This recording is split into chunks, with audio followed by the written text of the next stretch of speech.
Said bin Jubair adalah seorang pewaris ilmu dari Abdullah bin Abbas radhiyallahu anhu dan Abdullah bin Umar radhiyallahu anhu. Salah seorang yang paling alim di kalangan tabi'in. Beliau ditemani Abdurrahman bin Al-Asy'adz ketika melawan pemerintahan Khalifah Abdul Malik bin Marwan lantaran berbuat sewenang-wenang dan keterlaluan dalam melakukan pembunuhan. Pada saat Ibnul Asy'adz terkalahkan dalam perang Dairul Jamajim dan terbunuh, Said tertangkap di Makkah. Gubernur Makkah yang ketika itu dijabat oleh Khalid bin Abdullah Al-Kasri yang menangkapnya. Ia dibawa menghadap kepada Hajjaj bin Yusuf Ats-Sakafi. Lantas Hajjaj bertanya kepadanya, "Siapa namamu?" Ia menjawab, "Said bin Jubair." Hajjaj berkata, "Bukan, kamu adalah Syaki bin Kusair." Ia menanggapi, "Ibuku lebih mengetahui namaku daripada dirimu." Hajjaj menambahkan, "Celaka ibumu dan juga kamu." Ia menjawab, "Yang mengetahui hal gaib bukanlah kamu." Hajjaj berkata, "Sungguh, saya akan mengganti duniamu dengan api yang menyala-nyala." Ia berkata, "Seandainya aku mengetahui hal tersebut, pastilah saya menjadikanmu sebagai Tuhan." Hajjaj berkata, "Apa pendapatmu mengenai Muhammad?" Ia menjawab, "Beliau adalah nabi yang membawa kasih sayang dan pemimpinnya orang yang mendapat petunjuk." Hajjaj melanjutkan, "Apa pendapatmu mengenai Ali? Apakah ia di surga atau di neraka?" Ia menjawab, "Jika engkau telah masuk ke dalam neraka dan kamu mengetahui siapa yang berada di dalamnya, pastilah engkau mengetahui penduduk neraka." Hajjaj bertanya lagi, "Apa pendapatmu mengenai para khalifah?" Ia menjawab, "Saya bukanlah orang yang bertanggung jawab terhadap mereka." Hajjaj melanjutkan, "Siapakah di antara mereka yang paling engkau sukai?" Ia menjawab, "Orang yang paling diridai oleh Sang Penciptaku." Hajjaj bertanya, "Siapa orang yang paling diridai oleh Sang Pencipta?" Ia menjawab, "Pengetahuan mengenai hal ini ada di sisi Zat yang mengetahui rahasia dan bisikan mereka." Hajjaj berkata, "Saya ingin engkau jujur kepadaku." Ia menjawab, "Jika saya tidak menjawab pertanyaanmu, berarti saya tidak berdusta kepadamu." Hajjaj berkata, "Mengapa engkau tidak tertawa?" Ia menjawab, "Bagaimana bisa tertawa seorang makhluk yang diciptakan dari tanah, sedangkan tanah dapat dilalap api?" Hajjaj berkata, "Bagaimana dengan kami yang bisa tertawa?" Ia menjawab, "Karena hati manusia tidaklah sama." Hajjaj hendak membujuk Said dengan keindahan dan permainan dunia. Lantas ia memerintahkan agar didatangkan mutiara, zamrud, dan permata. Semua benda tersebut dikumpulkan di hadapannya. Said berkata kepada Hajjaj, "Jika engkau mengumpulkan semua ini agar engkau terlindungi dari ketakutan pada hari kiamat, maka bagus.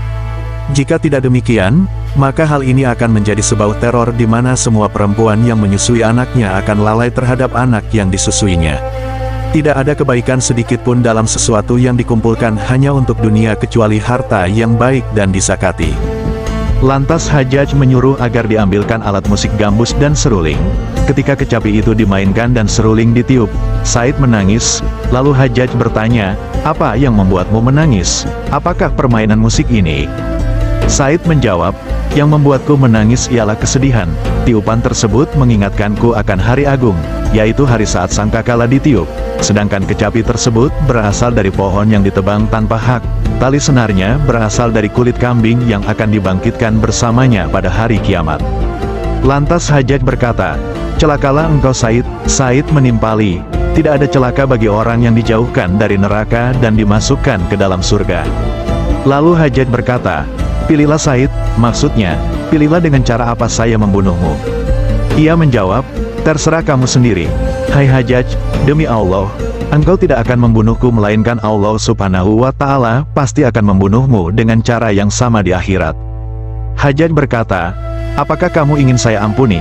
Ia menjawab, "Sesungguhnya ampunan ialah dari Allah Subhanahu wa Ta'ala, sedangkan kamu tidak mempunyai hak membebaskan dan memberi ampunan." Hajjaj berkata kepada tentaranya, "Bawalah ia pergi, lalu bunuhlah dia." Ketika Said dibawa keluar, ia tertawa. Lantas Hajjaj diberitahu mengenai hal ini, lalu Said dibawa kembali lagi. Hajjaj bertanya, "Apa yang membuatmu tertawa?" Ia menjawab, "Saya takjub pada kelancanganmu terhadap Allah Subhanahu wa Ta'ala dan kesabarannya terhadapmu." Hajjaj berkata, "Bunuhlah dia." Lalu Said mengucapkan, "Sesungguhnya aku menghadapkan diriku kepada Rabb yang menciptakan langit dan bumi, dengan cenderung kepada agama yang benar, dan aku bukanlah termasuk orang-orang yang musyrik." Quran Surah Al-An'am ayat 79. Hajjaj berkata, "Hadapkanlah wajahnya ke selain arah kiblat." Lalu Said mengucapkan, "Dari bumi, tanah, itulah kami menjadikan kamu dan kepadanya kami akan mengembalikan kamu dan daripadanya kami akan mengeluarkan kamu pada kali yang lain."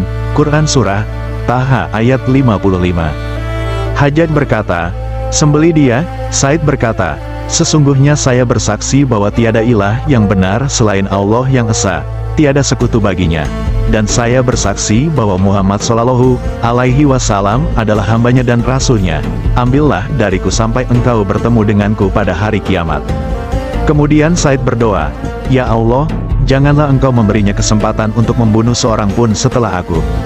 Said dibunuh pada bulan Sya'ban tahun 96 Hijriah.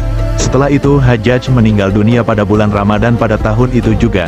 Allah Subhanahu wa Ta'ala tidak memberinya kesempatan untuk membunuh seorang pun setelah Said hingga ia meninggal dunia. Pada saat Said disembelih, ternyata darahnya mengalir sangat banyak. Lantas Hajjaj memanggil para dokter. Ia menanyakan kepada mereka mengenai Said dan orang-orang yang telah ia bunuh sebelumnya. Sesungguhnya orang-orang yang dibunuh sebelum Said, darahnya yang mengalir hanya sedikit. Lantas para dokter menjawab, ketika Said dibunuh, nafasnya masih bersamanya. Darah itu mengikuti nafas. Sedangkan selain Said, ternyata nafasnya telah hilang lantaran ketakutan. Oleh karena itulah darah yang mengalir hanya sedikit. Ketika Hasan al-Basri mengetahui bahwa Hajjaj telah membunuh Said bin Jubair dengan cara disembelih, maka ia berdoa, "Ya Allah, binasakanlah orang fasik yang keterlaluan itu. Demi Allah, seandainya semua yang ada di antara langit dan bumi bekerja sama untuk membunuh Said, pastilah Allah Subhanahu wa Ta'ala akan menjeburkan mereka semua ke dalam neraka." Ketika Hajjaj menjelang kematiannya, ia mengalami pingsan kemudian sadar kembali dan berujar, "Apa yang terjadi pada diriku dan Said bin Jubair?" Pada saat sakit, ketika tidur ia pernah bermimpi melihat Said sedang memegang ujung pakaiannya dan berkata kepadanya, "Hai musuh Allah, dalam rangka apa kamu membunuhku?" Lantas ia pun terbangun dalam keadaan ketakutan. Ia berkata, "Apa yang terjadi pada diriku dan Said bin Jubair?" Setelah Hajjaj meninggal dunia ia dimimpikan di dalam tidur. Lalu ditanyakan kepadanya, "Apa yang diperbuat oleh Allah Subhanahu wa Ta'ala terhadapmu?" Ia menjawab, "Dia membunuhku untuk setiap orang-orang yang kubunuh, dan dia membunuhku sebanyak 70 kali karena saya membunuh Said bin Jubair." Said bin Jubair merupakan salah seorang yang paling hafal Al-Quran Al-Karim dan sangat mengetahui tafsir sebagaimana ia juga orang yang paling mengetahui hadis, halal, dan haram. Wafa bin Iyas berkata, "Pernah suatu hari Said berkata kepadaku pada bulan Ramadan, 'Pertahankanlah untuk terus membaca Al-Quran.' Makanya, beliau tidak beranjak dari tempatnya sebelum menghatamkan Al-Quran." Said berkata mengenai dirinya sendiri, "Saya membaca Al-Quran secara keseluruhan di dalam 2 rakaat sholat sunnah di Baitullah yang mulia. Semoga Allah merahmatinya dan memberinya pahala." Cerita ini bersumber dari Hiburan Orang-orang Sholih, 101 Kisah Segar, Nyata dan Penuh Hikmah, Pustaka Arafah cetakan 1.